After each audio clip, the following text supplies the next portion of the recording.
तो इस प्रश्न में आपसे क्या पूछ रहे हैं कि अभी किसे अंतरराष्ट्रीय शतरंज महासंघ का उपाध्यक्ष बनाया? तो आंसर होगा विश्वनाथ आनंद को।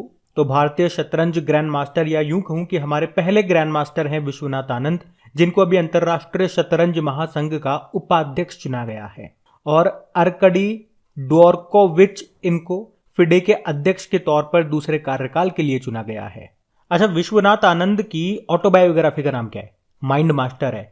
और ये पहले व्यक्ति बने थे 1991-92 में जिन्हें पहला राजीव गांधी खेल रत्न पुरस्कार मिला था। वैसे अभी इस पुरस्कार का नाम बदल करके मेजर ध्यानचंद खेल रत्न पुरस्कार कर दिया गया है और पुरस्कार राशि भी बढ़ाकर 7.5 लाख रुपए से बढ़ा के 25 लाख रुपए कर दी गई है। चलो बताओ, हमारी पहली महिला ग्रैंड मास्टर कौन थी? तो आंसर होगा एस विजयलक्ष्मी। और वर्ल्ड चेस डे आप जानते हो 20 जुलाई को मनाते हैं। अच्छा बताओ, करंट अफेयर्स का प्रश्न है, याद रखना, भारत में पहली बार चेस एकेडमी ये कहाँ पे खुलेगी? तो आंसर होगा भुवनेश्वर। और अभी भारत में पहली बार 44वां फिडे शतरंज ओलंपियाड हुआ था, कहाँ पे? तमिलनाडु के चेन्नई में हुआ था। इसका शुभंकर याद रखना थम्बी था। अच्छा, वैसे तो आगे पढ़ेंगे हम, लेकिन अगर डेली करंट अफेयर्स में आपने पढ़ा हो और आपको याद हो तो बताओ इसमें विजेता कौन सी टीम रही थी। और ये भी बताओ कि 2024 में जो शतरंज ओलंपियाड होंगे वो कहाँ पर होंगे? ये अच्छा प्रश्न है। वैसे मैं आगे बताऊंगा ये सब, लेकिन अभी आप कोशिश करो बताने की, बढ़ते आगे। और हाँ गाइज, अगर आप बैंक एग्जाम की तैयारी कर रहे हैं तो आपके पास बहुत ही अच्छा मौका है अपनी तैयारी को और बेहतर करने का, क्योंकि अनअकैडमी पर नए बैचेस जो स्टार्ट हो रहे हैं IBPS PO एग्जाम और IBPS क्लर्क एग्जाम के लिए, जिसमें आपको नोट्स भी मिलेंगे, PDF भी मिलेगा, टेस्ट भी होंगे, वीकली क्विजेज और मॉक टेस्ट भी होंगे। अगर आपको डाउट है किसी चीज़ में तो डाउट क्लियरिंग सेशंस भी होंगे जहाँ पे आप अपने डाउट्स को क्लियर कर सकते हैं। और इतना सब कुछ आपको मिलने वाला है केवल 399 रुपये में पूरे साल भर के लिए। और इतना ही नहीं, अगर आप अपना कोड यूज़ करते हैं जो कि है क्रेक एग्जाम, तो उसमें भी आपको 10% का एक्स्ट्रा डिस्काउंट मिलने वाला है। तो ये कोर्स आपको मिलेगा केवल 360 रुपये में, यानी कि 1 रुपये प्रतिदिन के हिसाब से, जो कि काफ़ी अच्छी बात है। तो नीचे जो डिस्क्रिप्शन में लिंक दिया हुआ है, अगर आप उसे यूज़ करते हैं तो वहीं पे अपना कोड यूज़ होगा और आप इसका बेनिफिट उठा पाएंगे। तो काफ़ी बेहतर चीज़ है, बहुत अच्छी चीज़ है। आप इसका बेनिफिट ज़रूर उठाएं अगर आप बैंक एग्जाम की तैयारी कर रहे हैं तो बहुत कम में आपको बहुत कुछ मिलने वाला है। तो लिंक नीचे डिस्क्रिप्शन में है। अभी हम बढ़ते हैं आगे। अच्छा बताइए, अगस्त 2022 में यूनिटी स्मॉल फाइनेंस बैंक के MD CEO के रूप में किसे नियुक्त किया गया? तो आंसर होगा इंद्रजीत केमोत्रा को। तो अभी यूनिटी स्मॉल फाइनेंस बैंक ने इंद्रजीत केमोत्रा को अपना MD CEO नियुक्त किया है। यूनिटी स्मॉल फाइनेंस बैंक ये एक डिजिटल फर्स्ट बैंक है जिसे अभी हाल ही में RBI ने अनुसूचित बैंक, शेड्यूल्ड बैंक में प्रमोट कर दिया। और अभी जनवरी 2022 की बात है, बैंक ने भारत के पूर्व CAG comptroller and auditor general Vinod Rai को अपना अध्यक्ष नियुक्त किया। बाकी आप जानते हो, ब्रिक्स देशों का जो न्यू डेवलपमेंट बैंक है, इसने डॉक्टर DJ पांडियन को गिफ्ट सिटी गुजरात में अपने भारत क्षेत्रीय कार्यालय के महानिदेशक के रूप में नियुक्त किया था। और संयुक्त राष्ट्र में भारत की परमानेंट रिप्रेजेंटेटिव कौन बनी? रुचिरा कंबोज TS तिरुमूर्ति की जगह। और नीति आयोग के अभी नए CEO कौन बने? परमेश्वरन अय्यर बने अमिताभ कांत की जगह। अमिताभ कांत क्या बन गए? G20 के लिए भारत के शेरपा बन गए। और नीति आयोग के उपाध्यक्ष कौन बने? डॉक्टर सुमन के बेरी। ये नाम भी याद रखना, बढ़ते आगे। तो इस प्रश्न में आपको बताना है क्या? अरे ये तो बहुत ही प्यारा क्वेश्चन है, इंपॉर्टेंट क्वेश्चन, मार्क कर लेना, ये पूछा जाएगा, देखना किसी न किसी एग्जाम में। क्या है प्रश्न? CSIR की पहली महिला महानिदेशक कौन बनी है? तो आंसर होगा नल्ला थम्बी कलाईसेल्वी। CSIR मतलब council of scientific and industrial research, वैज्ञानिक एवं औद्योगिक अनुसंधान परिषद। ये इंडिया का सबसे बड़ा रिसर्च एंड डेवलपमेंट इंस्टीट्यूट है। इसका मुख्यालय आपको मिलेगा दिल्ली में। और इसकी पहली बार कोई महिला डायरेक्टर जनरल बनी है, तो आप सोचो कितनी बड़ी बात है ये। और इनका नाम है नल्ला थम्बी कलाईसेल्वी। थम्बी याद है ना, अभी जो यहाँ पे ओलंपियाड हुए थे, शतरंज ओलंपियाड, उसका शुभंकर थम्बी ही था। तो उससे भी आप इनका नाम याद रख सकते हैं। और इन्होंने किनका स्थान लिया? शेखर मांडे का स्थान लिया। देखो कुछ और भी इंपॉर्टेंट नाम मैं इस क्वेश्चन में आपको बताने वाला हूं, तो क्वेश्चन महत्वपूर्ण होने वाला है, ध्यान से सुनना बस। अभी JNU जवाहरलाल नेहरू यूनिवर्सिटी की पहली महिला वाइस चांसलर बनी थी शांति श्री धुलीपुड़ी पंडित। और अभी भारतीय पर्वतारोहण फाउंडेशन यानी कि इंडियन माउंटेनियरिंग फाउंडेशन की पहली महिला प्रेसिडेंट बनी थी हर्षवंती बिष्ट। पाकिस्तान की पहली महिला सुप्रीम कोर्ट जज बनी कौन? आयशा मलिक बनी। आपको याद है अभी federation of international cricketers association की पहली महिला प्रेसिडेंट बनी थी लिसा स्टालकर। ये ऑस्ट्रेलिया की क्रिकेटर हैं लिसा। और बॉर्डर रोड ऑर्गेनाइजेशन की पहली महिला ऑफिसर कौन बनी थी? वैशाली हिवासे। अभी सेबी की पहली महिला अध्यक्ष कौन बनी? माधुबीपुरी Buch. Zoological survey of India की पहली महिला डायरेक्टर कौन बनी थी बताओ? धृति बनर्जी बनी थी। आप जानते ही हो हमारी पहली आदिवासी और दूसरी महिला राष्ट्रपति बनी है द्रौपदी मुर्मू। कौन से नंबर की?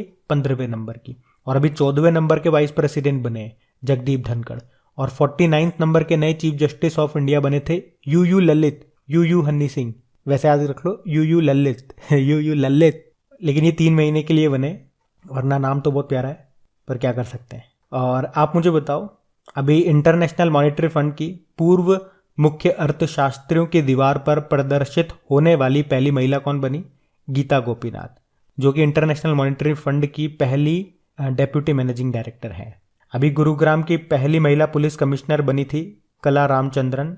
और अभी अमेरिकी सुप्रीम कोर्ट की पहली अश्वेत महिला जज बनी कौन? केतांजी ब्राउन जैक्सन। ये भी नाम इंपॉर्टेंट है। अभी यूनियन बैंक ऑफ इंडिया की पहली महिला एमडी सीईओ कौन बनी थी? ए मणि मेखलाई बनी थी। और अभी ओएनजीसी की पहली महिला हेड कौन बनी बता दो। चलो ये प्रश्न आपके लिए होमवर्क प्रश्न छोड़ रहे हैं। तो क्वेश्चन ये अच्छा था और काफी सारे पॉइंट्स हमने क्लियर करे, इसको याद रखना। बढ़ते हैं आगे। फिर बताओ कोलंबिया के पहले वामपंथी राष्ट्रपति कौन बने? तो आंसर होगा गुस्तावो पेट्रो। तो अभी कोलंबिया के पहले वामपंथी राष्ट्रपति गुस्तावो पेट्रो ने पद की शपथ ले ली है। कोलंबिया ये साउथ अमेरिका का एक देश है जिसकी कैपिटल होती है बोगोटा। करेंसी होती है कोलंबिया पेसो। अभी आप जानते हो आइवरी कोस्ट के फिर से प्रधानमंत्री बने थे पैट्रिक एची नाम है। और आइवरी कोस्ट की कैपिटल क्या होती है? यामूसोक्रो। अभी आईसीसी का मेंबर भी बना था ये। अभी सोमालिया के प्रधानमंत्री बने थे हमजा आबदी बुर्रे। और हंगरी की पहली महिला प्रेसिडेंट बनी थी कैटलिन नोवाक। ये नाम याद रखना। बढ़ते हैं आगे। अच्छा बताओ अगस्त 2022 में पापुआ न्यू गिनी के फिर से प्रधानमंत्री कौन बन गए? तो आंसर होगा James मॉरेप।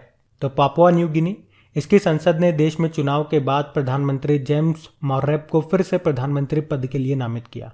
Papua New Guinea Australia देखा है आपने, उसके नॉर्थ ईस्ट में ये आपको मिलेगा, जिसकी कैपिटल है पोर्ट मोर्सेबी। और करेंसी चलती है पापुआ न्यू गिनियन कीना। अच्छा अगर आपसे पूछा जाए कि ऑस्ट्रेलिया और पापुआ न्यू गिनी के बीच में कौन सी जल संधि है?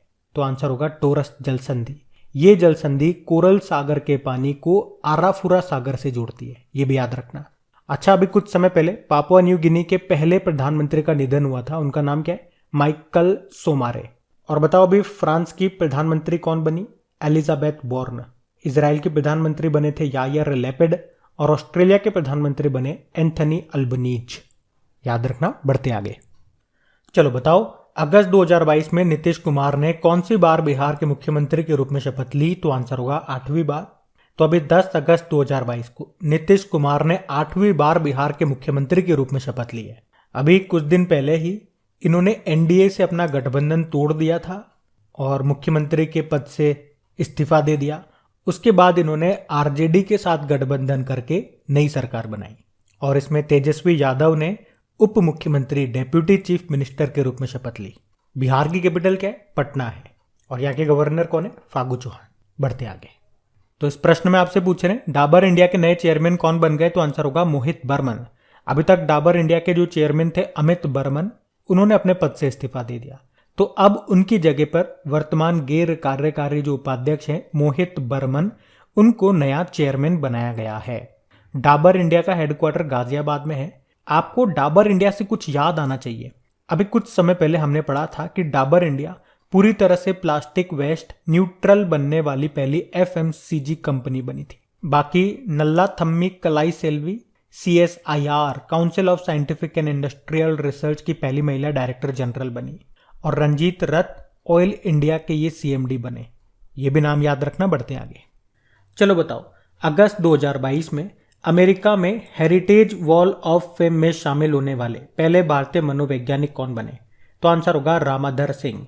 तो अहमदाबाद यूनिवर्सिटी के प्रोफेसर रामाधर सिंह को अमेरिका में society for personality and social psychology की हेरिटेज वॉल ऑफ फेम में शामिल किया गया। इसके साथ ही वो ये सम्मान पाने वाले भारत के एकमात्र सामाजिक मनोवैज्ञानिक बन गए हैं सामाजिक मनोविज्ञान और प्रबंधन में उनके असाधारण योगदान के लिए मिला है उन्हें ये सम्मान। आप जानते हो प्रोफेसर दीपक धर बोल्ट्जमैन मेडल से सम्मानित होने वाले पहले भारतीय बने थे। और कौशिक राजशेखर, ये भारतीय मूल के प्रोफेसर है कौशिक राजशेखर, जिन्होंने वैश्विक ऊर्जा पुरस्कार 2022 जीता था, ग्लोबल एनर्जी प्राइज 2022। और मलयालम फिल्म निर्माता हैं केपी कुमारन, जिनको केरल का सर्वोच्च फिल्म पुरस्कार जेसी डैनियल अवार्ड से सम्मानित किया गया था। सारे नाम इंपॉर्टेंट है, याद रखना। बढ़ते आगे। अच्छा बताओ, वर्ल्ड अंडर 20 एथलेटिक्स चैंपियनशिप 2022 में 2 पदक जीतने वाली पहली भारतीय एथलीट कौन है? तो आंसर होगा रूपल चौधरी। अच्छा, ये चैंपियनशिप हुई कहां पे? कोलंबिया में हुई। अभी 1 अगस्त को शुरू हुई थी और 6 अगस्त तक ये चली। तो रूपल चौधरी ये वर्ल्ड अंडर 20 एथलेटिक्स चैंपियनशिप में 2 मेडल जीतने वाली पहली भारतीय एथलीट बन गई है। इनका नाम याद रखना। इन्होंने 4x400 मीटर रिले रेस में सिल्वर जीता और उसके बाद महिलाओं की 400 मीटर दौड़ में ब्रोंज मेडल जीता। आपको बता दें कि वर्ल्ड एथलेटिक्स अंडर 20 चैंपियनशिप, जिसे वर्ल्ड जूनियर चैंपियनशिप के रूप में भी जाना जाता है, तो इनका नाम आपको याद रखना है। बढ़ते आगे। अच्छा बताइए, कॉमनवेल्थ गेम्स के पहले महिला क्रिकेट इवेंट में कौन विजेता रहा? तो आंसर होगा ऑस्ट्रेलिया।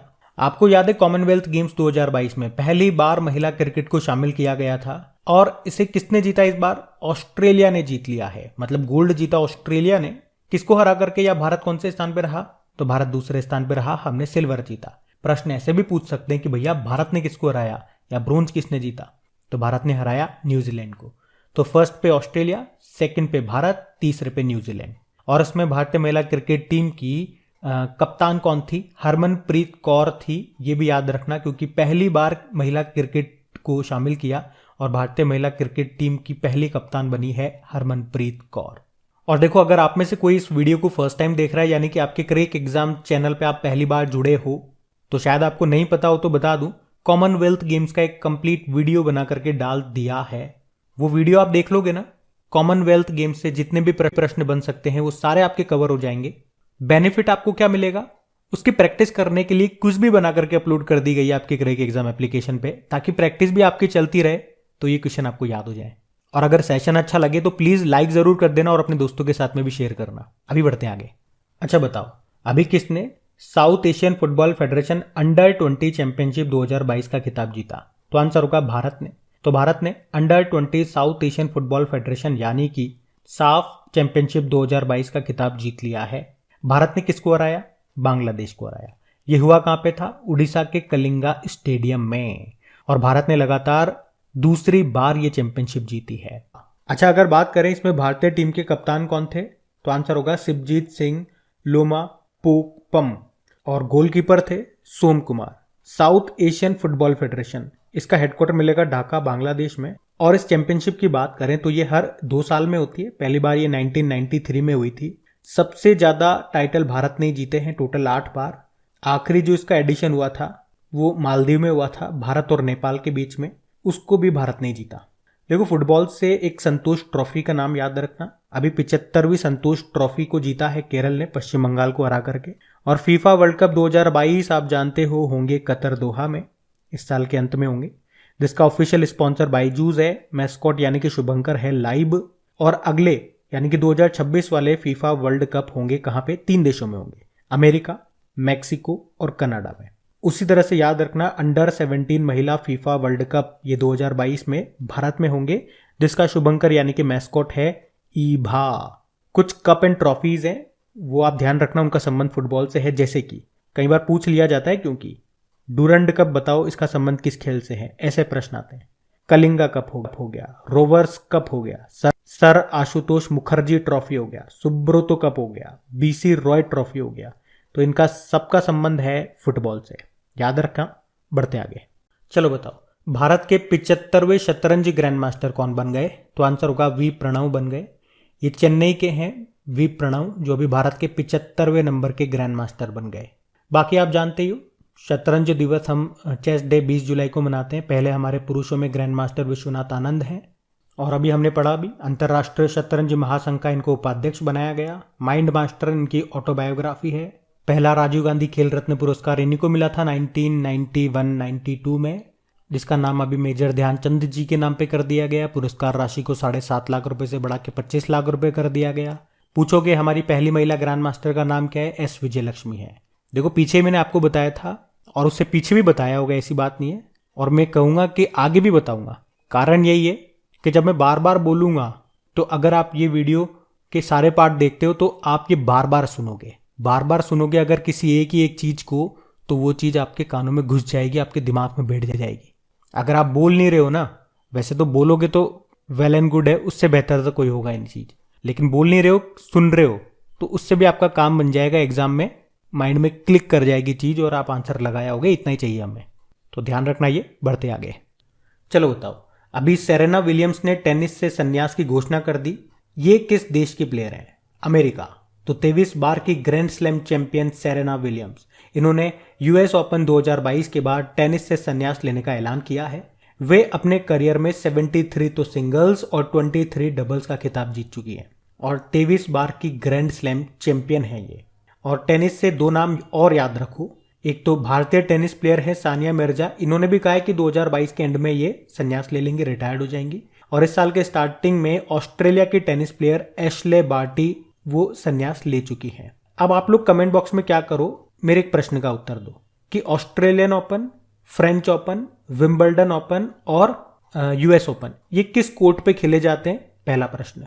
और अभी ऑस्ट्रेलियन ओपन, फ्रेंच ओपन और विंबलडन ओपन में मेन सिंगल टाइटल और वुमेन सिंगल टाइटल किस किसने जीता और किस देश से उनका संबंध है, ये आप टाइप करके बताओ। बढ़ते आगे। फिर आपसे पूछ रहे हैं कॉमनवेल्थ गेम्स 2022 में भारत पदक तालिका में कौन से स्थान पर रहा? तो भारत पदक तालिका में 4थे स्थान पर रहा है। कुछ इंपॉर्टेंट पॉइंट्स आप यहां से याद रखो जो आपके ऐसे मुंह पे, जवान पे होने चाहिए कि 2022 में ये कॉमनवेल्थ गेम्स कहाँ पे हुआ? बर्मिंघम यूके में।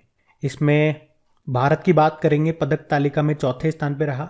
भारत ने टोटल 61 मेडल जीते हैं, जिसमें से 22 गोल्ड हैं, 16 सिल्वर हैं और 23 ब्रोंज हैं। वैसे तो हमने इसका एक सेपरेट वीडियो बना दिया जिसमें इससे संबंधित सारे क्वेश्चन को वहाँ पे रखा है और एमसीक्यू की फॉर्मेट में मैंने आपको वो सॉल्व करवाए, तो उसे आप ज़रूर देखना अगर आपने नहीं देखा तो।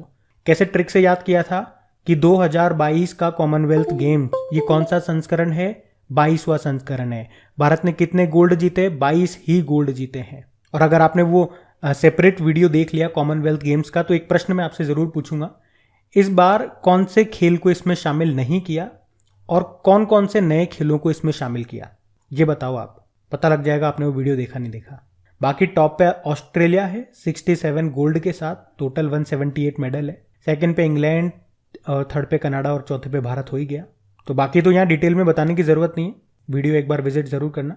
और सबसे अच्छी बात कि उनकी क्विज बना के अपलोड कर दी गई है, प्रैक्टिस करना अच्छे से। एग्जाम में यहाँ से प्रश्न बनेंगे भैया, तो तैयार रहना आप। बढ़ते आगे।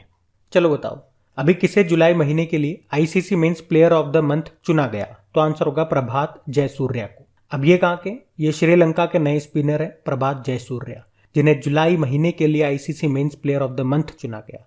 अब पूछोगे ICC women's player of the month किसे चुना गया? तो आंसर होगा इंग्लैंड की एम्मा लैम्ब को। अच्छा, आईसीसी की स्थापना होती है 1909 में, हेडक्वार्टर है दुबई यूएई में। अभी नए सीईओ बने थे जॉफ एलार्डेस और चेयरमैन है ग्रेग बार्कले। बढ़ते आगे।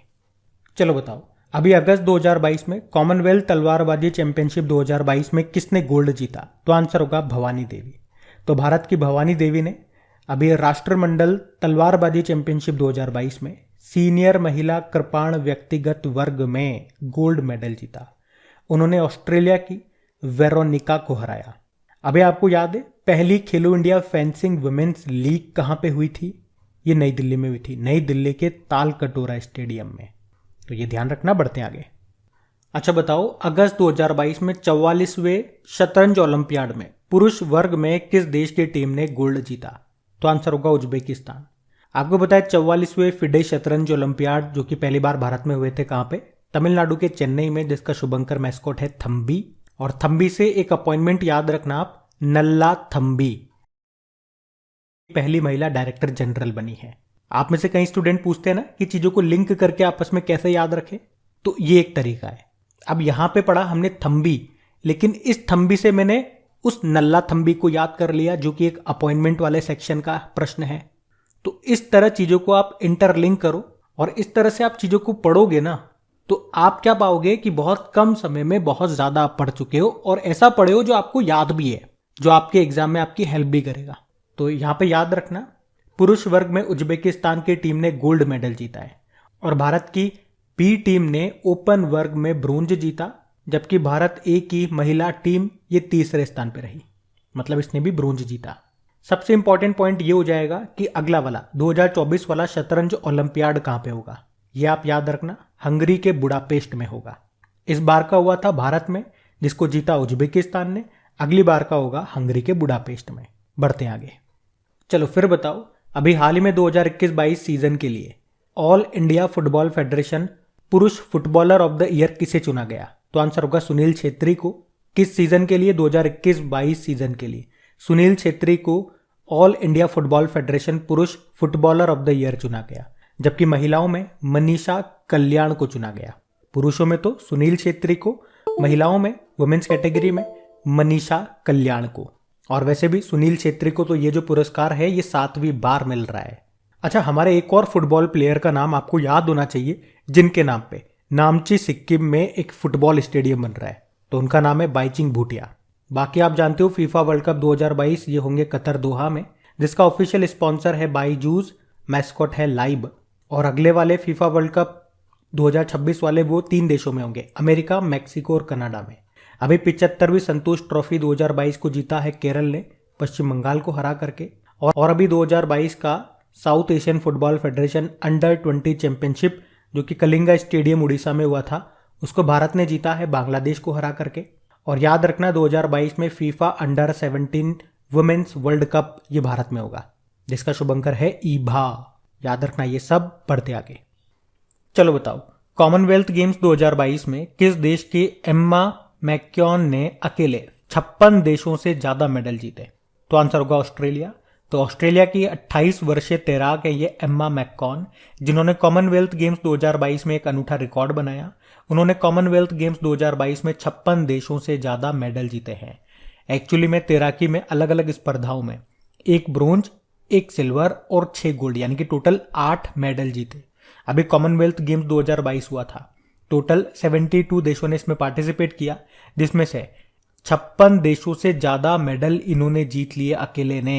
एम्मा मैक्योन नाम है इनका, ये ऑस्ट्रेलिया की तैराक है, ये याद रखना। और एक बार फिर से याद दिला दूं, कॉमनवेल्थ गेम्स का वीडियो देख करके उसकी क्विज भी लगा लेना आपकी क्रेक एग्जाम एप्लीकेशन पे। वैसे इन सभी क्वेश्चंस का भी आपको क्विज मिल जाएगा आपकी क्रेक एग्जाम एप्लीकेशन पे ही। अभी बढ़ते हैं आगे। चलो बताओ, अभी हाल ही में किरोन पोलार्ड 600 T20 मैच खेलने वाले दुनिया के पहले खिलाड़ी बन गए। वे किस देश के हैं? वेस्ट इंडीज के। तो वेस्ट इंडीज के पूर्व कप्तान और star allrounder Kieron Pollard 600 T20 match खेलने वाले दुनिया के पहले क्रिकेटर बन गए। अभी कुछ समय पहले आपने पढ़ा होगा, इन्होंने अंतर्राष्ट्रीय क्रिकेट से संन्यास की घोषणा कर दी थी। अच्छा, यहां से एक प्रश्न आपको याद आएगा, डेली करंट अफेयर्स में आपने पढ़ा होगा, अभी आगे भी पढ़ेंगे हम, लेकिन उससे पहले आप इसका उत्तर दो कि अभी एक और खिलाड़ी है जो 600 T20 विकेट लेने वाले दुनिया के पहले खिलाड़ी बने। ये तो क्या है? 600 T20 मैच खेलने वाले। आगे हम पढ़ेंगे 600 T20 विकेट लेने वाले पहले खिलाड़ी। हिंट दे दूं, वो भी वेस्ट इंडीज के हैं। नाम उनका बता दो बस आप, क्योंकि ये बड़े प्यारे क्वेश्चन है दोनों, कितना मिलते जुलते हैं, तो आप कंफ्यूज हो सकते हो। तो कंफ्यूज नहीं होना, आंसर दो फटाफट। बढ़ते हैं आगे। अच्छा, फिर बताइए, हाल ही में UEFA सुपर कप 2022 का फाइनल मुकाबला किसने जीता? तो आंसर होगा रियल मैड्रिड ने। तो रियल मैड्रिड और फ्रैंकफर्ट के बीच में UEFA सुपर कप 2022 का फाइनल खेला गया, जिसको जीत लिया रियल मैड्रिड ने। रियल मैड्रिड ने 5वीं बार ये खिताब जीता है। अच्छा, आपको याद होगा संतोष ट्रॉफी, इसका संबंध किससे है? फुटबॉल से है। और अभी 2022 की जो 75वीं संतोष ट्रॉफी है, इसको जीता किसने? केरल ने पश्चिम बंगाल को हरा करके। और south Asian football federation under 20 championship 2022 जो भी कलिंगा स्टेडियम उड़ीसा में हुई थी, इसको भारत ने जीता बांग्लादेश को हरा करके। और फीफा वर्ल्ड कप 2022 ये कहाँ पे होंगे? कतर दोहा में। इसका ऑफिशियल स्पॉन्सर है बाईजूस। इसका मैस्कॉट यानी कि शुभंकर क्या है? लाइब। और अगले वाले जो फीफा वर्ल्ड कप होंगे वो 2026 में होंगे, 3 देशों में होंगे, अमेरिका, मैक्सिको और कनाडा में। कुछ ट्रॉफीज, कुछ कप मैं आपको बता रहा हूँ, वो याद रखना, जैसे कि Durand Cup, Kalinga Cup, Rovers Cup, sir Ashutosh Mukherjee trophy, Subroto Cup और BC रॉय ट्रॉफी। इन सभी का संबंध किससे है? फुटबॉल से है। याद रखना ये, बढ़ते आगे। चलो बताओ, पहली बार खेलो इंडिया महिला हॉकी लीग अंडर 16 का आयोजन ये कहाँ पे हुआ? तो आंसर होगा नई दिल्ली में। तो ये पहली बार है जिसमें अंडर 16 लड़कियों के लिए खेलो इंडिया हॉकी लीग का आयोजन किया गया 16 से लेकर 23 अगस्त तक। कहाँ पे? नई दिल्ली के मेजर ध्यानचंद स्टेडियम में। याद रखना यहाँ पे हम बात कर रहे हैं अंडर 16 के लिए। ये तो आप कह दो कि इस साल के स्टार्टिंग में भी तो हुआ था पहली बार खेलो इंडिया महिला हॉकी लीग का आयोजन। हुआ तो था, लेकिन वो अंडर 21 लड़कियों के लिए था, ये अंडर 16 के लिए है। बाकी खेलो इंडिया यूथ गेम्स का भी चौथा संस्करण कहाँ पे हुआ? पंचकुला हरियाणा में, जिसका शुभंकर मैस्कॉट था धाकड़, उसको टॉप किया था हरियाणा ने। खेलो इंडिया यूथ गेम्स का 5वां संस्करण भी इस साल होगा। कमेंट बॉक्स में लिख के बताओ कहाँ पे होगा। बाकी खेलो इंडिया यूनिवर्सिटी गेम्स का दूसरा संस्करण ये बेंगलुरु में हुआ, जिसका शुभंकर है वीरा, और इसमें टॉप पे रही है बेंगलुरु की जैन यूनिवर्सिटी। उसी तरह से याद रखो, दूसरा खेलो मास्टर्स गेम्स 2022 का आयोजन भी नई दिल्ली में हुआ था, नई दिल्ली के त्यागराज स्टेडियम में। और पहला खेलो इंडिया फेंसिंग वुमेन्स लीग का आयोजन कहाँ पे हुआ था? ये भी नई दिल्ली में, नई दिल्ली के ताल कटोरा स्टेडियम में। ध्यान रखना ये, बढ़ते आगे। तो इस प्रश्न में आपसे पूछ रहे हैं अभी हाल ही में राष्ट्रीय हथकरघा दिवस कब मनाया गया? तो आंसर होगा 7 अगस्त को। तो सामाजिक और आर्थिक विकास में हथकरघा उद्योग के योगदान को उजागर करने और इस क्षेत्र के बारे में जागरूकता पैदा करने के लिए हर साल 7 अगस्त को नेशनल हैंडलूम डे के रूप में मनाया जाता है। पहली बार इसको 2015 में मनाया गया था। अच्छा, इससे संबंधित कुछ योजनाएं आपके करंट अफेयर्स यानी कि न्यूज में रही हैं, वो मैं आपको रिवाइज कराऊं। तो एक तो नेथन्ना योजना, याद रखना, तेलंगाना ने इसको शुरू किया था। हथकरघा बुनकरों के लिए बीमा योजना है एक। इसी तरह से स्वनिर्भर नारी योजना है, असम सरकार ने इसको शुरू किया था, स्वदेशी बुनकरों को सशक्त बनाने और वस्त्रों और हथकरघा विरासत के संरक्षण को सुनिश्चित करने के लिए। और एक नेकरा सम्मान योजना भी है, उसको शुरू किया था कर्नाटक सरकार ने। तो ये आप याद रखना, बढ़ते आगे। चलो फिर बताओ, अभी हाल में राष्ट्रीय भाला फेंक दिवस कब मनाया गया? तो आंसर होगा 7 अगस्त को। आपको याद होगा टोक्यो ओलंपिक में भाला फेंक प्रतियोगिता में भारत के नीरज चोपड़ा ने 7 अगस्त 2021 को भारत को गोल्ड जिताया था। तो उन्हीं के सम्मान में 7 अगस्त को राष्ट्रीय भाला फेंक दिवस के रूप में मनाते हैं। 2022 में ये इसका दूसरा संस्करण है। तो युवाओं को जेवेलियन थ्रो खेल के प्रति प्रोत्साहित करने के लिए ये दिन मनाया गया। अच्छा, हमारे एक पैरा एथलीट है और उनका संबंध भी भाला फेंक से है। आप उनका नाम बताओ, क्योंकि वो अभी देश के पहले पैरालंपिक खिलाड़ी बने जिन्हें पद्म भूषण मिला। आप बताओ उनका नाम, क्योंकि वो अभी देश के पहले पैरालंपिक खिलाड़ी बने जिन्हें अभी पद्म भूषण मिला। हम बात कर रहे हैं देवेंद्र झाझड़िया की। ये राजस्थान के हैं, जेवेलियन थ्रोवर हैं, पद्म भूषण मिला। अभी नीरज चोपड़ा की बात कर लो या अवनी लखेरा की बात कर लो, इन्हें पद्मश्री मिला था। और देवेंद्र झाझड़िया ने टोक्यो पैरालंपिक 2020 में सिल्वर जीता था। अभी नीरज चोपड़ा से याद होगा, इन्होंने अपना नया नेशनल रिकॉर्ड बनाया 89.94 मीटर का। कहाँ पे? स्टॉकहोम डायमंड लीग में। ये भी याद रखना, बढ़ते आगे। फिर बताओ, अभी विश्व आदिवासी दिवस कब मनाया गया? तो आंसर होगा 9 अगस्त को। इसे इंग्लिश में बोलते हैं international day of the world indigenous people. तो हर साल 9 अगस्त को जागरूकता बढ़ाने और दुनिया की स्वदेशी आबादी के अधिकारों की रक्षा करने के लिए इसको मनाया जाता है। थीम क्या है? The role of indigenous women in the preservation and transmission of traditional knowledge. Theme वगैरह याद नहीं रखनी, आप सीधा सा याद रखो, विश्व आदिवासी दिवस 9 अगस्त को। चलो कुछ प्रश्न मैं आपसे पूछूंगा आप करंट अफेयर से संबंधित, वो आपको याद होने चाहिए। जैसे कि कौन सा राज्य भारत की पहली आदिवासी स्वास्थ्य वेधशाला बनाएगा? तो आंसर होगा उड़ीसा। अच्छा, अभी उड़ीसा के पहले आदिवासी मुख्यमंत्री का भी निधन हो गया, उनका नाम था हेमानंद बिस्वाल। अभी पहली आदिवासी और दूसरी महिला राष्ट्रपति आप जानते ही हो, द्रौपदी मुर्मू 15वें नंबर की हैं। किस रेलवे स्टेशन का नाम ट्राइबल आइकॉन तात्या भील के नाम पे रखा गया था? तो इंदौर के पाताल पानी रेलवे स्टेशन का नाम, ये मध्य प्रदेश में है। बाकी अगर आपसे पूछे ट्राइफेड आदि महोत्सव का ब्रांड एम्बेसडर किसे बनाया गया था? बॉक्सर MC मैरी कॉम को। ये नाम याद रखना, बढ़ते आगे। फिर बताओ, अभी हाल ही में आसियान डे कब मनाया गया? तो आंसर होगा 8 अगस्त को। तो 8 अगस्त को आसियान डे के रूप में मनाया जाता है। एक्चुअली में आसियान की स्थापना हुई थी 8 अगस्त 1967 को। इसका हेडक्वार्टर मुख्यालय मिलेगा जकार्ता इंडोनेशिया में। और इस बार आसियान ने अपनी 55वीं वर्षगांठ मनाई है। टोटल इसके सदस्य देश कितने हैं? 10 हैं। अच्छा, क्या भारत भी इसका मेंबर है? तो आंसर होगा नहीं। और इसका मोटो क्या होता है? एक दृष्टि, एक पहचान, एक समुदाय, one vision, one identity, one community. अच्छा, आसियान का चार्टर ये कहाँ पे साइन किया गया था? बैंकॉक में। इसीलिए आसियान को कई बार बैंकॉक डिक्लेरेशन के नाम से भी जाना जाता है। और अगर पूछे कि इसका नवीनतम सदस्य देश कौन सा बना, तो कंबोडिया।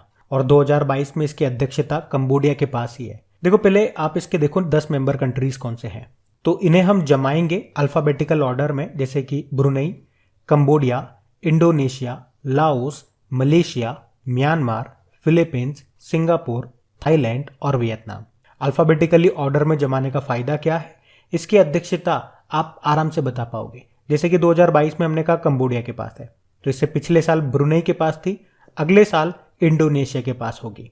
जिस तरह से ब्रिक्स में नहीं होता क्या, जैसे कि हमने कहा था पिछले साल 13वीं बैठक इंडिया में हुई थी, इस साल इसकी 14वीं बैठक चाइना में होगी, अगले साल साउथ अफ्रीका में, फिर ब्राजील में, फिर रशिया, फिर इंडिया, ऐसे चलता है। तो इसी तरह से यहाँ पे ये पैटर्न रहेगा। अच्छा, 8 से ही आप याद रखो, सार्क डे ये मनाया जाता है 8 दिसंबर को। वैसे शंघाई कोऑपरेशन ऑर्गेनाइजेशन की 2022 में अध्यक्षता किसके पास है? उज्बेकिस्तान के पास है। और G20 की अध्यक्षता 2022 में इंडोनेशिया के पास है, अगले साल भारत के पास होगी। G7 की अध्यक्षता कौन कर रहा है 2022 में? जर्मनी कर रहा है। ध्यान रखना, ये बढ़ते आगे। चलो बताओ, अभी हाल ही में विश्व शेर दिवस, वर्ल्ड लायन डे कब मनाया गया? तो आंसर होगा 10 अगस्त को। तो हर साल 10 अगस्त को शेरों के बारे में जागरूकता बढ़ाने के लिए ये दिन मनाया जाता है। एक्चुअली में शेरों को बचाने की पहल 2013 में शुरू हुई थी और इसी साल पहला विश्व शेर दिवस मनाया गया था। अब आप थोड़ा सा यहाँ पे ध्यान रखना, शेर दिवस यानी कि लायन डे की हम बात कर रहे हैं, जो 10 अगस्त को मनाया गया। अगर टाइगर डे पूछेंगे आपसे, बाघ दिवस, तो वो 29 जुलाई को मनाया जाता है। चलो एक प्रश्न का उत्तर आप दे जाओ। जानवरों के लिए अभी भारत का पहला स्वदेशी कोविड-19 वैक्सीन लॉन्च हुआ था, उसका नाम बता दो आप, हम बढ़ेंगे आगे। अब बताओ, विश्व जैव ईंधन दिवस कब मनाया गया? तो ये हमने 10 अगस्त को ही मनाया। इंग्लिश में बोलोगे तो वर्ल्ड बायोफ्यूल डे। तो ये जो दिन है, ये पारंपरिक जीवाश्म ईंधन के विकल्प के रूप में गैर जीवाश्म ईंधन के महत्व के बारे में जागरूकता पैदा करने के लिए मनाया जाता है। थीम क्या है? पारंपरिक ऊर्जा संसाधनों पर जैव ईंधन के उपयोग को बढ़ावा देना, to promote the use of biofuel over conventional energy resources. चलो आप मुझे बताओ, भारत का कृषि में डीजल की जगह रिन्यूएबल एनर्जी का इस्तेमाल करने का लक्ष्य कब का है? 2024 का। अभी आपको याद होगा, स्विस इंटरनेशनल एयरलाइन सौर विमानन ईंधन का उपयोग करने वाली ये पहली एयरलाइन बनी थी। और भारत का पहला शुद्ध हरित हाइड्रोजन प्लांट कहां पे शुरू हुआ? असम में। अच्छा, जैव ईंधन नीति को लागू करने वाला पहला राज्य कौन सा है बायोफ्यूल पॉलिसी को? तो आंसर होगा राजस्थान। याद रखना, ये सब पढ़ते आगे। तो इस प्रश्न में आपसे पूछ रहे अंतर्राष्ट्रीय युवा दिवस कब मनाया गया? तो आंसर होगा 12 अगस्त को। हर साल 12 अगस्त को ही मनाते हैं इंटरनेशनल यूथ डे। और बात करें इस बार की थीम क्या है? International solidarity, creating a world for all ages. अंतर पीढ़ीगत एकजुटता, सभी उम्र के लिए एक दुनिया बनाना। बाकी नेशनल यूथ डे आप जानते हो, स्वामी विवेकानंद जी के जन्मदिन को, यानी कि 12 जनवरी को। और 12 अगस्त को हम वर्ल्ड एलिफेंट डे भी मनाते हैं, ये भी याद रखना। भारत में वैसे प्रोजेक्ट एलिफेंट कब आया? 1992 में। और इससे एक पॉइंट आप लिंक रख के याद कर लो, सेबी की स्थापना 1992 और प्रोजेक्ट टाइगर 1973। याद रखेगा? याद रहेगा ना? तो बढ़ते आगे। चलो बताओ, हाल ही में विश्व संस्कृत दिवस कब मनाया गया? तो आंसर होगा 12 अगस्त को। तो हर साल श्रवण पूर्णिमा के अवसर पर इस दिन को मनाया जाता है। संस्कृत को दुनिया की सबसे पुरानी भाषाओं में से एक होने का गौरव प्राप्त है। इसे देवताओं की भाषा भी कहा जाता है। तो इसके बारे में लोगों को और अधिक जागरूक करने के मकसद से हर साल विश्व संस्कृत दिवस के रूप में मनाया जाता है। आपको याद है, अभी एक राज्य है जिसने हर जिले में एक एक संस्कृत भाषी गांव विकसित करने की घोषणा की थी। बताओ कौन सा राज्य है वो? तो आंसर होगा उत्तराखंड। उत्तराखंड की दूसरी आधिकारिक भाषा भी संस्कृत ही है। और आपको याद हो तो बताओ कि देश के अभी किस एयरपोर्ट में संस्कृत भाषा में भी अनाउंसमेंट होगा? इंग्लिश में होता है, हिंदी में होता है, अब संस्कृत में भी होगा। तो आंसर होगा वाराणसी के लाल बहादुर शास्त्री इंटरनेशनल एयरपोर्ट। अच्छा, एयरपोर्ट आया तो एक बात मैं आप लोगों को बता दूं, अगर आप में से कोई इसे पहली बार देख रहे हैं तो स्टैटिक जीके की क्विज हमने स्टार्ट की है, नई सीरीज स्टार्ट की है आपकी क्रैक एग्जाम एप्लीकेशन पे। तो आपके स्टैटिक जीके के जितने भी टॉपिक्स हैं, तो हर टॉपिक के इंपॉर्टेंट क्वेश्चन जो आपके किसी भी गवर्नमेंट एग्जाम में पूछे गए हैं या नहीं पूछे गए हैं, ऐसे भी क्वेश्चंस उसका क्विज बना करके अपलोड कर दिया आपकी क्रेक एग्जाम एप्लीकेशन पे। तो आप वहां जाओ और वो सभी क्विज लगाओ। आपको क्विज को लगाना है कम से कम 4 से 5 बार। उस एक ही एक क्विज को आपको 4 से 5 बार लगाना है ताकि धीरे धीरे आपको वो चीजें याद होने लगे। हर सेट में आपको 10 क्वेश्चन मिलेंगे, तो यूं समझ लो वो 10 क्वेश्चन को आपको 4 से 5 बार लगाना है ताकि वो ऑटोमेटिक आपको याद हो जाए। एप्लीकेशन का लिंक आपको नीचे डिस्क्रिप्शन बॉक्स में मिल जाएगा। अभी हम बढ़ते हैं आगे। फिर बताइए, हाल ही में विश्व अंगदान दिवस कब मनाया गया? तो आंसर होगा 13 अगस्त को। तो हर साल 13 अगस्त को वर्ल्ड ऑर्गन डोनेशन डे के रूप में मनाया जाता है। अंगदान ये जीवन का सबसे बड़ा महापुण्य है। इससे दूसरे लोगों का जीवन को बचाया जा सकता है। ये दिन इसलिए मनाया जाता है ताकि लोगों में अंगदान करने के प्रति जागरूकता फैलाई जा सके। कोई भी इंसान जन्म से लेकर 65 वर्ष की आयु तक अंगों को डोनेट कर सकता है। पहली बार इसे 1954 में मनाया गया था। अच्छा देखो, ये तो हो गया विश्व अंगदान दिवस जो हम 13 अगस्त को मना रहे हैं। भारत में भी अंगदान दिवस मनाया जाता है। कब? 27 नवंबर को। वैसे 13 अगस्त को हमने अंतर्राष्ट्रीय वामपंथी दिवस, इंटरनेशनल लेफ्ट हैंडर्स डे के रूप में भी मनाया। ध्यान रखना। बढ़ते आगे। चलो बताओ, अभी अगस्त 2022 में किसे लद्दाख के सर्वोच्च नागरिक सम्मान से नवाजा गया? तो आंसर होगा दलाई लामा को। तो तिब्बती आध्यात्मिक गुरु दलाई लामा को मानवता की सेवा के क्षेत्र में उनके अपार योगदान के लिए लद्दाख के सर्वोच्च सम्मान, जिसे क्या कहते हैं, डेपाल आर एन जैम डस्टन, इस पुरस्कार से इनको सम्मानित किया गया। अच्छा, दलाई लामा से कुछ प्रश्न आपको याद दिलाता हूं। 2021 में इन्होंने एक बुक लिखी थी जिसका नाम है the little book of engagement. और 2022 में एक तो दलाई लामा और एक थे डेसमंड टूटू, इन दोनों ने मिलकर के एक बुक लिखी थी जिसका नाम है the little book of Joy. अच्छा, दलाई लामा की बायोग्राफी अभी आई थी जिसका नाम है his holiness the 14th Dalai Lama an illustrated biography. उसको किसने लिखा था? तेंजिंग ग्योत्से ने लिखा था। वैसे अभी असम ने भी अपना सर्वोच्च नागरिक सम्मान दिया है जिसको कहते हैं असम वैभव। किसको दिया भैया? रतन टाटा जी को। पाकिस्तान का सर्वोच्च नागरिक सम्मान है हिलाल ए पाकिस्तान। वो अभी किसको दिया था? बिल गेट्स को दिया था। और वेस्ट इंडीज के पूर्व कप्तान डैरेन सेमी को पाकिस्तान का तीसरा सर्वोच्च नागरिक सम्मान भी मिला अभी, जिसको कहते हैं सितारा ए पाकिस्तान। और इसी तरह से स्पोर्ट्स वाले सेक्शन में आप लोग पढ़ोगे, बाबर आजम को भी अभी ये सम्मान मिला है। और शिंजो अबे जो कि जापान के पूर्व प्रधानमंत्री थे जिनका निधन हो गया, तो अभी मरणोपरांत जापान का सर्वोच्च सम्मान मिला इनको। क्या कहते हैं उस सम्मान को? Collar of the supreme order of the chrysanthemum. Shinzo Abe को इसी साल हमने नेताजी अवार्ड भी दिया था, पिछले साल पद्म विभूषण भी दिया था। तो ये भी याद रखना। अच्छा क्वेश्चन है ये, काफी सारे पॉइंट्स आपने अच्छे अच्छे क्लियर करे। बढ़ते आगे। चलो बताओ, अगस्त 2022 में किस भारतीय मूल की अमेरिकी ने मिस इंडिया यूएस का खिताब जीता? तो आंसर होगा आर्या वॉलवेकर। तो वर्जीनिया की भारतीय अमेरिकी आर्या वॉलवेकर ने मिस इंडिया यूएस 2022 का खिताब जीता है। और इनके अलावा यूनिवर्सिटी ऑफ वर्जीनिया की जो छात्रा हैं सौम्या शर्मा, वो दूसरे स्थान पर रही है। और संजना चेकुरी ये तीसरे स्थान पर रही। अच्छा, मिसेज इंडिया यूएसए का खिताब किसने जीता? तो वॉशिंगटन की अक्षी जैन ने जीता। आप जानते हो भी 70वीं मिस यूनिवर्स का खिताब जीता था 2022 में हरनाथ संधू ने। और ये तीसरी भारतीय बनी थी मिस यूनिवर्स बनने वाली। पहली थी सुष्मिता सेन 1994 में बनी, फिर लारा दत्ता बनी और अब ये हरनाथ संधू। अभी मिस इंडिया वर्ल्ड वाइड 2022 का खिताब जीता खुशी पटेल ने। और मिसेज इंडिया वर्ल्ड 2022-23 का खिताब जीता सरगम कौशल ने। चलो बताओ, अभी 70वीं मिस वर्ल्ड 2021 में जो हुई थी उसका खिताब जीता था कैरोलिना ब्लावस्का ने, वो पोलैंड की है। नाम याद रखना। बढ़ते आगे। चलो बताओ, अभी हाल ही में फ्रांस सरकार के शेवेलियर अवार्ड से किसे सम्मानित किया गया? तो आंसर होगा कन्नन सुंदरम को। तो कलाचुवड़ू के प्रकाशक कन्नन सुंदरम को फ्रांस सरकार के द्वारा night of the order of merit, जिसे कहते हैं शेवेलियर अवार्ड, इससे सम्मानित किया गया। उन्हें भारत और फ्रांस के बीच प्रकाशन सहयोग में उनके योगदान के लिए ये सम्मान मिला है। कलाचुवड़ू ये तमिलनाडु में स्थित एक प्रकाशन संस्थान है। और शेवेलियर अवार्ड ये फ्रांसीसी गणराज्य के राष्ट्रपति के द्वारा दिया जाने वाला एक फ्रेंच ऑर्डर ऑफ मेरिट है। आप जानते हो अभी यूके संसद ने आयुर्वेद रत्न पुरस्कार से सम्मानित किया था तनुजा नेसारी को। वीटली गोल्ड अवार्ड मिला चारुदत्त मिश्रा को हिम तेंदुए के संरक्षण के लिए। और ग्लोबल पीस एम्बेसडर 2022 के रूप में चुना गया अभी बबीता सिंह को। नाम याद रखना, ये न्यूज में थे। बढ़ते आगे। फिर बताओ अभी हाल ही में किसे मरणोपरांत कर्नाटक रत्न अवार्ड से सम्मानित किया गया? तो आंसर होगा पुनीत राजकुमार को। तो कर्नाटक सरकार ने कहा कि वे दिवंगत कन्नड़ एक्टर पुनीत राजकुमार को मरणोपरांत कर्नाटक रत्न अवार्ड से सम्मानित करेगी।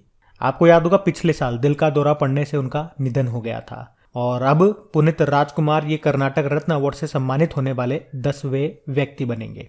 आपको याद है अभी अशोक सूता CII confederation of Indian industry quality Ratna award 2021 से सम्मानित हुए थे, और BV दोषी भारतीय वास्तुकार है, आर्किटेक्ट हैं, रॉयल गोल्ड मेडल 2022 सम्मान मिला था इनको। और चारुदत्त मिश्रा हिम तेंदुए के संरक्षण के लिए व्हीटली गोल्ड अवार्ड मिला था इनको। तो ये सारे पॉइंट्स आप ध्यान रखना। बढ़ते आगे। अभी किस भारतीय नेता को फ्रांस का सर्वोच्च नागरिक सम्मान मिलेगा? तो आंसर होगा शशि थरूर। तो अभी कांग्रेस के वरिष्ठ नेता शशि थरूर को मिलेगा फ्रांस का सर्वोच्च नागरिक सम्मान। क्या कहते हैं इस सम्मान को? शेवलियर दी ला लीजन दी ऑनर।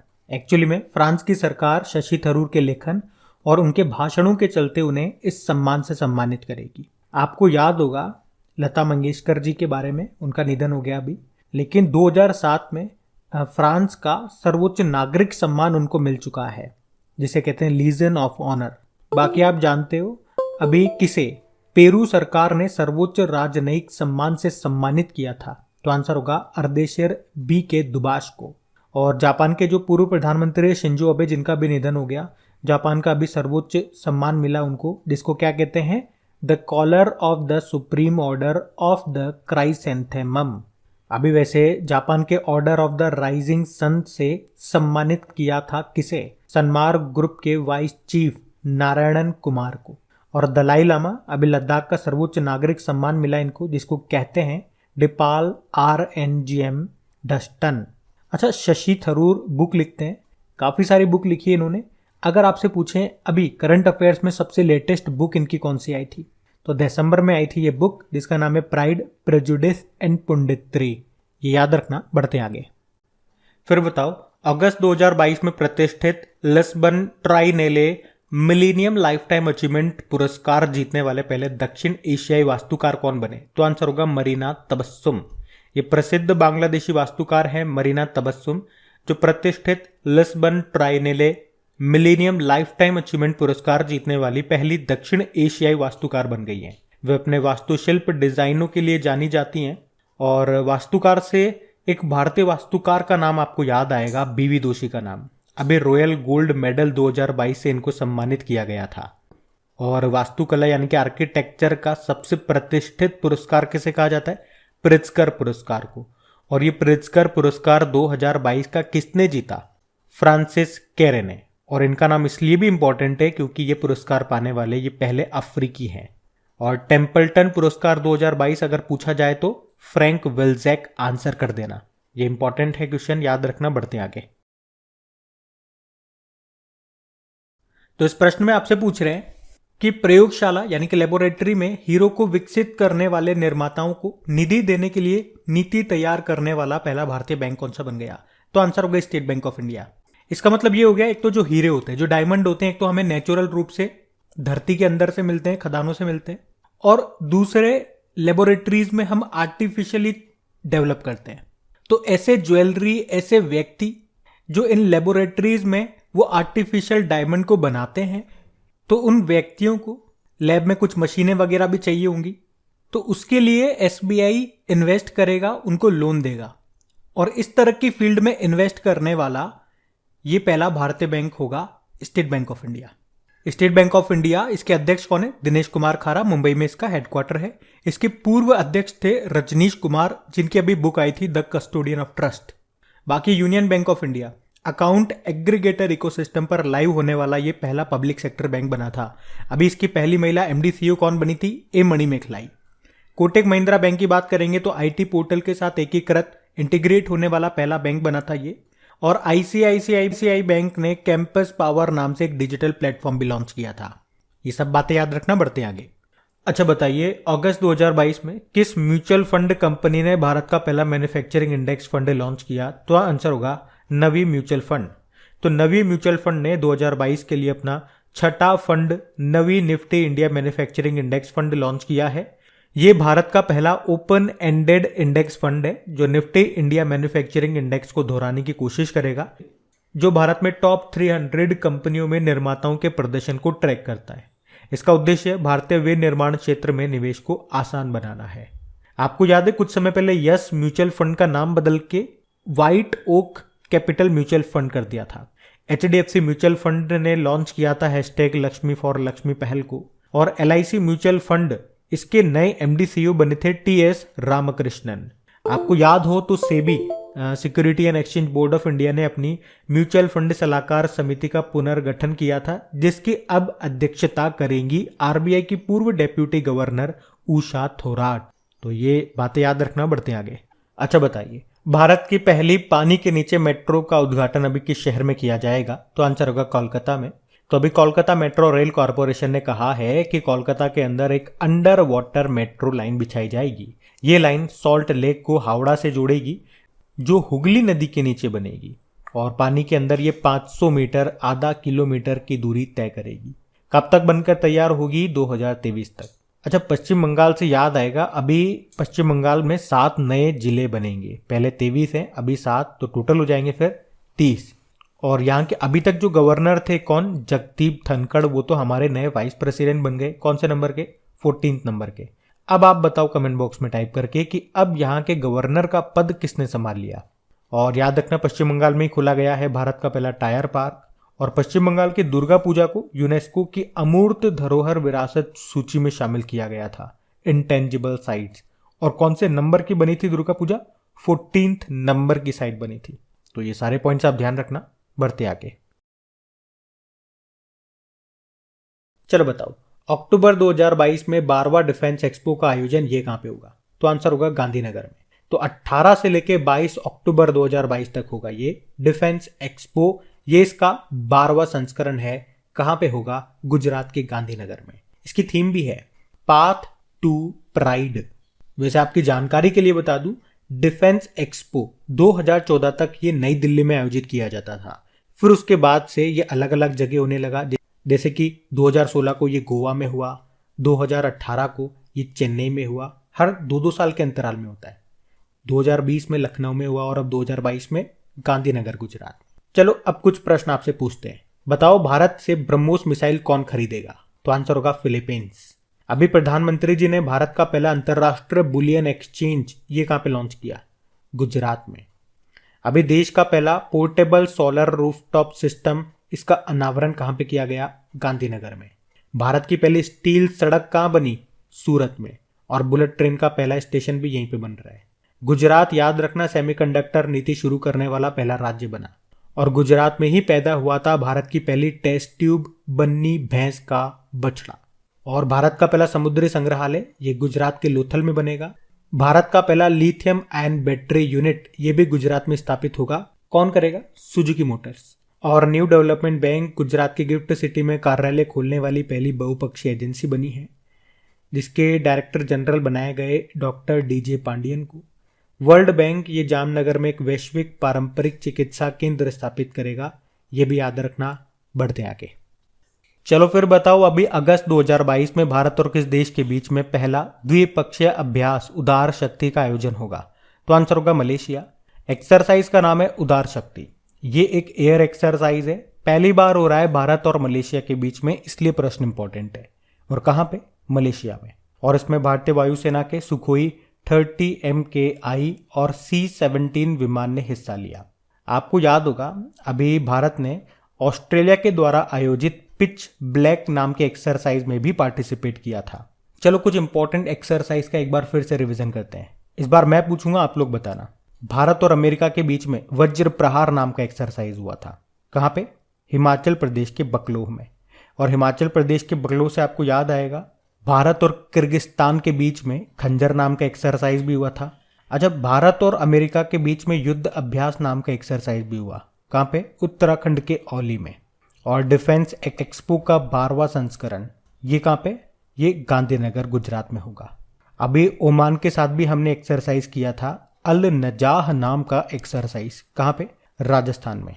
और वियतनाम के साथ भी हमने एक्सरसाइज किया था, विनबैक्स नाम का एक्सरसाइज। कहां पे? हरियाणा में। और अभी बांग्लादेश के साथ भी किया था संप्रीति नाम का एक्सरसाइज। कहाँ पे? बांग्लादेश में। बाकी देखो, मलेशिया की कैपिटल कुआलालंपुर है, करेंसी है मलेशियाई रिंगिट, प्रधानमंत्री कौन है? इस्माइल साबरी याकूब है। याद रहेगा। बढ़ते हैं आगे। फिर बताओ, अगस्त 2022 में भारत और किस देश के बीच संयुक्त अभ्यास वज्र प्रहार 2022 का आयोजन किया गया? तो आंसर होगा अमेरिका। भारत और अमेरिका के बीच में होता है ये वज्र प्रहार नाम का एक्सरसाइज, आप जानते ही हो। और ये इसका कौन सा संस्करण है? 13वां संस्करण। अभी 8 अगस्त को हुआ ये। कहाँ पे? हिमाचल प्रदेश के बकलोह में। इसका जो पिछला संस्करण है वो अक्टूबर 2021 में हुआ था वॉशिंगटन, अमेरिका में। अभी अमेरिका के साथ हम युद्ध अभ्यास नाम का एक्सरसाइज भी करेंगे। कहाँ पे? उत्तराखंड के औली में। चलो आप कमेंट बॉक्स में लिख के बताओ अमेरिका के साथ और कौन कौन से एक्सरसाइज हम करते हैं। बाकी मैं आपको आगे एक बार फिर बताऊंगा, पहले आप कोशिश कर लो। अभी हम बढ़ते हैं आगे। चलो बताओ, अभी हाल ही में डॉक्टर जितेंद्र सिंह ने Rusty Skies and Golden Winds नाम की बुक को रिलीज किया। इसे लिखा किसने है? सानिध्या शर्मा। तो विज्ञान और प्रौद्योगिकी मंत्रालय के केंद्रीय राज्य मंत्री डॉक्टर जितेंद्र सिंह, इन्होंने अभी जम्मू में रहने वाली 7वीं कक्षा की छात्रा, जिसकी उम्र मात्र 11 वर्ष, नाम है सानिध्या शर्मा, तो उनके द्वारा लिखित Rusty Skies and Golden Winds नाम की एक कविता पुस्तक को रिलीज किया। अच्छा, संयुक्ता दास नाम याद है आपको? लॉकडाउन लिरिक्स नाम की बुक को लिखा था, जिसको लॉन्च किया उड़ीसा के मुख्यमंत्री नवीन पटनायक। और जे सिंह द मैकमोहन लाइन नाम से बुक लिखी, जिसको अभी लॉन्च किया था हिमाचल प्रदेश के गवर्नर राजेंद्र विश्वनाथ अर्लेकर ने। और नेस्कॉम के पहले अध्यक्ष हैं हरीश मेहता, उन्होंने बुक लिखी है अभी द मैवरिक इफेक्ट नाम से। वैसे नेस्कॉम के अभी वर्तमान में नए अध्यक्ष बन गए, बता सकते हो उनका नाम क्या है? कृष्णन रामानुजम। ये नाम याद रखना। बढ़ते आगे। चलिए बताइए, हाल ही में लायन ऑफ द स्काईज हार्दिक सिंह मल्लिक नाम की बुक को किसने लिखा? तो आंसर होगा स्टीफन बार्कर ने। तो बुक का नाम है लायन ऑफ द स्काईज हार्दिक सिंह मल्लिक। ये बुक भारत के पहले लड़ाकू पायलट के बारे में है, जिन्होंने भारतीय वायुसेना के जन्म से बहुत पहले विश्व युद्ध में हिस्सा लिया था। तो इस बुक को स्टीफन बार्कर ने लिखा है। इस बुक में उन्होंने बताया कि एक भारतीय के लिए ब्रिटिश सेना में सेवा करना कितना चैलेंजिंग, कितना चुनौतीपूर्ण था। ये बुक हरदीप सिंह मल्लिक के ऊपर है, जिन्होंने जर्मनों से लड़ने के लिए रॉयल फ्लाइंग कॉर्प्स और रॉयल एयर कॉर्प्स दोनों के लिए एक लड़ाकू पायलट के रूप में काम किया। वे फ्रांस में भारत के पहले राजदूत भी रहे। तो बुक का नाम और उसके लेखक का नाम आप याद रखना। और लायन से एक डे याद आएगा, अभी वर्ल्ड लायन डे हमने मनाया 10 अगस्त को। बाकी रशीद किदवई का नाम इंपॉर्टेंट है क्योंकि इनका नाम न्यूज में है। अभी इनकी एक बुक आई थी, वो आप याद रखो, leaders politician citizens. Devika Rangachari queen of fire नाम की बुक लिखी। और आर.के. कौशिक, इन्होंने पूर्व क्रिकेटर गुंडप्पा रंगनाथ विश्वनाथ की बायोग्राफी लिखी उनके साथ मिल करके, जिसका नाम है रेस्ट अश्योर्ड एन ऑटोबायोग्राफी। याद रखना। बढ़ते आगे। चलो बताओ, हाल ही में गाय गोद लेने के लिए पुण्य कोटि दत्तू योजना को शुरू करने वाला राज्य कौन सा बना है? तो आंसर होगा कर्नाटक। तो कर्नाटक के जो मुख्यमंत्री हैं बसवराज बोम्मई, उन्होंने पुण्य कोटि दत्तू योजना के पोर्टल को अभी लॉन्च किया। तो इसके जरिए कोई भी राज्य सरकार की गाय को गोद ले सकता है, जिसका उद्देश्य क्या है? राज्य की सरकारी और निजी गौशालाओं में रह रही गायों की हालत में सुधार करना। अच्छा, गाय से एक प्रश्न आपसे जरूर पूछूंगा, पूर्वोत्तर भारत के पहले गाय अस्पताल का उद्घाटन कहां पे किया गया था? आंसर होगा असम में। और समुद्री गाय सी काउ किसको कहते हैं? डुगोंग को। आपको याद है भारत का पहला डुगोंग संरक्षण रिजर्व ये कहां पे स्थापित किया गया? तमिलनाडु में, तमिलनाडु के पाक खाड़ी में। और अभी चारा विजय योजना किसने शुरू की थी? हरियाणा ने शुरू की थी। अच्छा बताइए, हाल ही में किस राज्य सरकार ने पंचामृत योजना शुरू की? तो आंसर होगा उत्तर प्रदेश। तो अभी उत्तर प्रदेश सरकार ने गन्ने की उपज बढ़ाने के लिए पंचामृत योजना शुरू की है, जो न सिर्फ किसानों की खेतीबाड़ी की 5 विधियों को बखूबी से समझाएगी, बल्कि अधिक उत्पादन देकर गन्ना किसानों की आय भी दोगुनी करेगी। ये किसानों के लिए संजीवनी के रूप में काम करेगी। तो पंचामृत योजना पूछा जाएगा तो याद रखना उत्तर होगा उत्तर प्रदेश। उत्तर होगा उत्तर प्रदेश। चलो बताओ, इटारसी रेलवे स्टेशन ये किस राज्य में है? तो ये आपको मिलेगा मध्य प्रदेश में। और ये भी न्यूज़ में क्यों है? क्योंकि इंडियन रेलवे ने मध्य प्रदेश के इस इटारसी रेलवे स्टेशन में रेस्टोरेंट ऑन व्हील सेवा को शुरू किया। आपको अगर याद हो तो ये बात है 2018-19 की, जब देश का पहला रेस्टोरेंट ऑन व्हील शुरू हुआ था पश्चिम बंगाल में, पश्चिम बंगाल के आसनसोल रेलवे स्टेशन में। फिर इसके बाद इस कंसेप्ट को कई स्टेशन में लॉन्च किया गया और अब इस कंसेप्ट को मध्य प्रदेश के इटारसी रेलवे स्टेशन में लॉन्च किया गया। और याद रखना, इस रेस्टोरेंट ऑन व्हील का क्या नाम रखा है? आहार। यहाँ पे यात्रियों के साथ साथ जो स्थानीय लोग हैं, स्थानीय निवासी हैं, वो भी भोजन कर सकते हैं। अच्छा, भोजन यानी कि कैंटीन से आपको याद आएगा मोदी किचन, ये कहाँ पे शुरू हुआ था? तमिलनाडु में। और अटल जी के नाम पे भी एक कैंटीन शुरू हुई थी हरियाणा में। वैसे हमारे टोटल रेलवे जोन कितने? 18 हैं। 18वें का मुख्यालय आपको मिलेगा विशाखापत्तनम में। और आपको याद हो तो विशाखापत्तनम रेलवे स्टेशन में ही खोला गया था गेमिंग जोन। और लाइब्रेरी ऑन व्हील, ये कंसेप्ट कहाँ का है? ये पश्चिम बंगाल का है। आपको याद होगा अभी केवड़िया रेलवे स्टेशन जो कि गुजरात का है, उसका नाम बदल के एकता नगर रेलवे स्टेशन कर दिया। चलो बताओ, भारत में फादर ऑफ रेलवे किसे कहा जाता है? लॉर्ड डलहौजी को। और अभी रेल यूनिवर्सिटी जो वडोदरा में, उसका नाम बदल करके गति शक्ति यूनिवर्सिटी कर दिया। रेल मंत्री हमारे अश्विनी वैष्णव हैं। पहले रेल मंत्री थे जॉन मथाई। अभी रेलवे बोर्ड के नए चेयरमैन और सीईओ कौन बन गए? विनय कुमार त्रिपाठी। तो ये नाम याद रखना सारे। बढ़ते आगे। चलो बताओ, हाल ही में किस राज्य सरकार ने प्रदेश के सभी जिलों में एक एक संस्कृत ग्राम विकसित करने की घोषणा की? तो आंसर होगा उत्तराखंड। तो अभी उत्तराखंड के जो मुख्यमंत्री हैं पुष्कर सिंह धामी, उन्होंने प्रदेश के सभी 13 जिलों में एक एक संस्कृत ग्राम विकसित करने का निर्णय लिया। यानी कि हर जिले में एक ऐसा गांव होगा जहां के लोग बातचीत के दौरान संस्कृत भाषा का इस्तेमाल करेंगे। इसके साथ ही उन्हें वेदों और पुराणों की भी शिक्षा दी जाएगी। एक्चुअली में सरकार चाहती है कि नई पीढ़ी को अपने पूर्वजों की भाषा आनी चाहिए। और संस्कृत ये तो उत्तराखंड की दूसरी आधिकारिक भाषा भी है। चलो आप कमेंट बॉक्स में लिख के बताओ, अभी संस्कृत दिवस हमने कब मनाया था? अगस्त के महीने में। उत्तराखंड से आपको याद दिला दूं, अक्टूबर 2022 में एक एक्सरसाइज होगा यहाँ पे उत्तराखंड के औली में, भारत और अमेरिका के बीच में, युद्ध अभ्यास नाम का। अभी उत्तराखंड के ब्रांड एम्बेसडर बने ऋषभ पंत, पहले अभी अक्षय कुमार भी बने थे। अभी आपको सबसे इंपॉर्टेंट पॉइंट बताऊं तो प्री प्राइमरी स्तर पर न्यू एजुकेशन पॉलिसी को लागू करने वाला पहला राज्य यही है उत्तराखंड।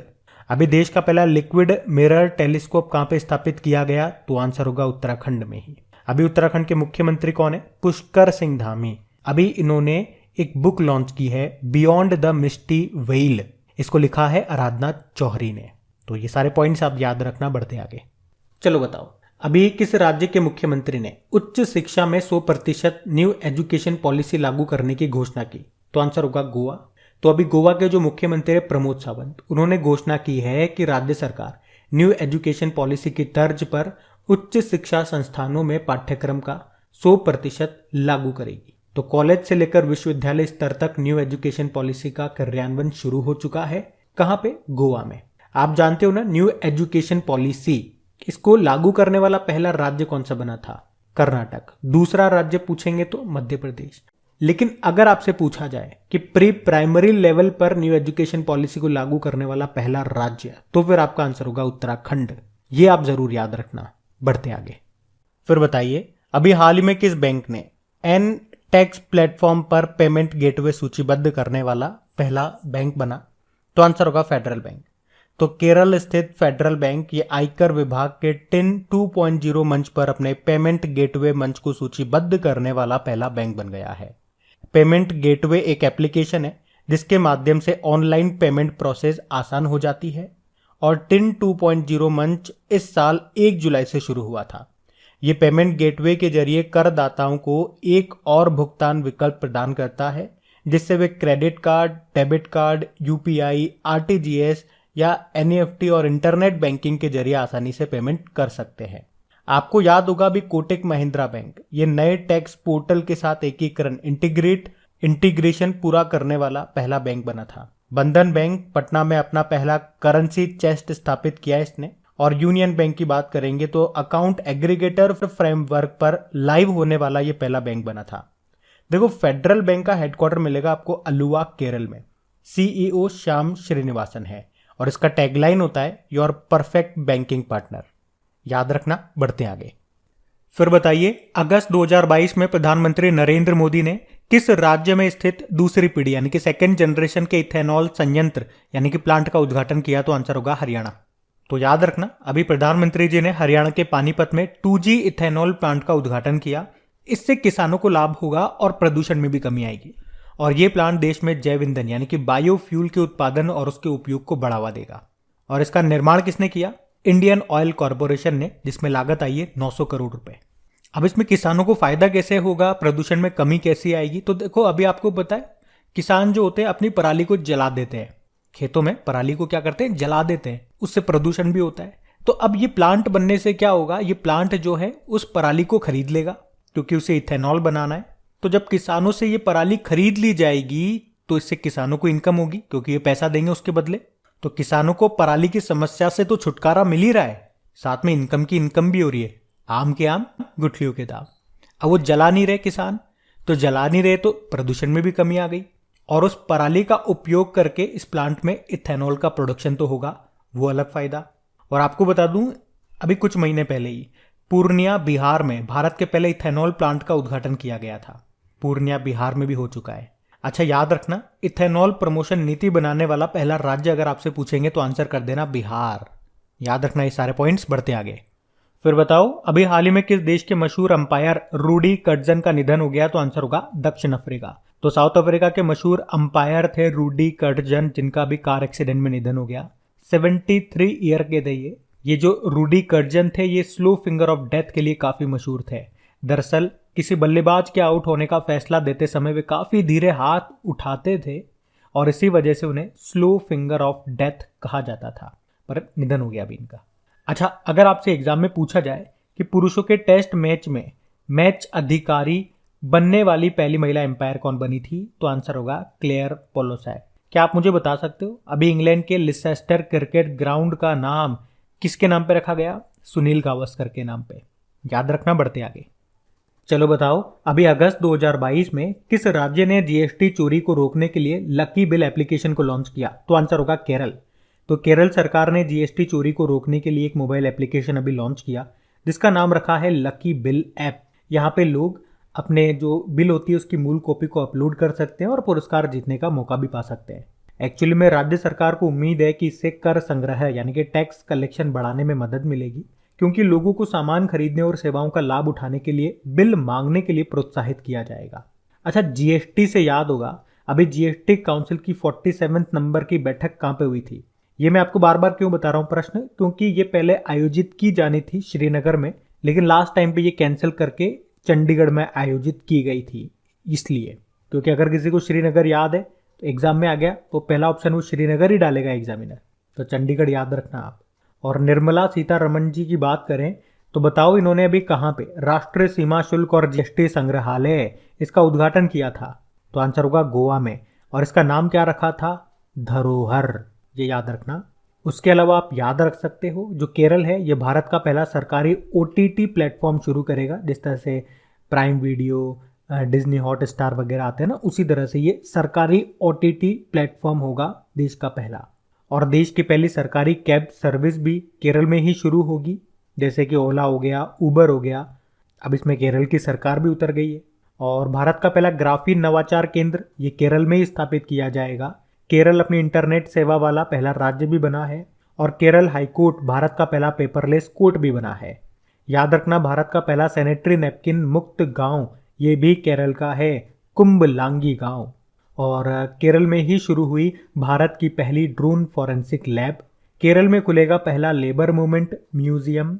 और अभी केरल को और गुजरात के अहमदाबाद को, केरल और अहमदाबाद को टाइम मैगजीन की the world greatest place of 2022 में शामिल किया गया था। तो ये सारे इंपॉर्टेंट पॉइंट्स केरल से याद करवाए मैंने, याद रखना। बढ़ते आगे। चलिए बताइए, अगस्त 2022 में इसरो ने किस नाम से 3D virtual space tech park को लॉन्च किया? तो आंसर होगा स्पार्क। तो अभी इसरो ने स्पार्क नाम से 3D virtual space tech park को लॉन्च किया है। मतलब ये वर्चुअल पार्क है, समझ रहे हो ना, असलियत में नहीं है। स्क्रीन पे आप देखोगे तो आपको सब कुछ दिखेगा वीडियो गेम की तरह, ऐसे समझ लो। तो जब आप इसको देखोगे, इसमें भ्रमण करोगे, तो इसरो के विभिन्न मिशनों के बारे में आपको जानकारी मिलेगी। यहाँ पे आपको इसरो के लॉन्च किए गए व्हीकल, सैटेलाइट वगैरह, उनकी इमेजेस, उनके वीडियोस को आप देख पाओगे और अन्य वैज्ञानिक मिशन जो हैं उसके बारे में आप जानकारी ले पाओगे। तो ये इसरो का पहला 3D वर्चुअल स्पेस म्यूजियम है। जिसमें इसरो के इतिहास और सफलताओं को दिखाया गया है। चलो बताओ इसरो के भी नए अध्यक्ष कौन बने थे? तो आंसर होगा एस सोमनाथ बने थे। याद रहेगा, बढ़ते आगे। फिर बताइए, अंकटाड की रिपोर्ट के अनुसार 2021 में डिजिटल मुद्रा स्वामित्व में भारत का स्थान क्या है? 7वां है। तो अभी हाल ही में जारी अंकटाड की रिपोर्ट के अनुसार 2021 में लगभग 7.3% भारतीयों के पास किसी न किसी रूप में डिजिटल मुद्रा, डिजिटल करेंसी का स्वामित्व था। इस रिपोर्ट में यह भी बताया गया कि डिजिटल करेंसी स्वामित्व के मामले में टॉप 20 देशों में से 15 विकासशील देश थे, जिसमें भारत अमेरिका से एक स्थान पीछे यानी कि 7वें स्थान पर था। टॉप पर कौन है? यूक्रेन। तो इस लिस्ट में सबसे ऊपर यूक्रेन है। इसकी 12.7 परसेंटाइल आबादी के पास क्रिप्टो संपत्ति है। क्रिप्टो संपत्ति मतलब डिजिटल करेंसी, जैसे कि बिटकॉइन हो गया, ये सब डिजिटल करेंसी है। अंकटाड मतलब United nation conference on trade and development. स्थापना होती है 1964 में। हेडक्वार्टर मिलेगा जेनेवा, स्विट्जरलैंड में। और इसकी पहली महिला डायरेक्टर जनरल का नाम क्या है? रेबेका ग्रिंसपन। आपको याद होगा अंकटाड ने एफडीआई प्राप्तकर्ताओं की सूची भी जारी की थी। उसमें भारत 7वें स्थान पे था और टॉप पे अमेरिका था। वैसे वित्त वर्ष 2021-22 में सबसे ज्यादा एफडीआई भारत में किस देश से आया? तो आंसर होगा सिंगापुर। और भारत में किस राज्य में सबसे ज्यादा आया? तो कर्नाटक में। ये आप ध्यान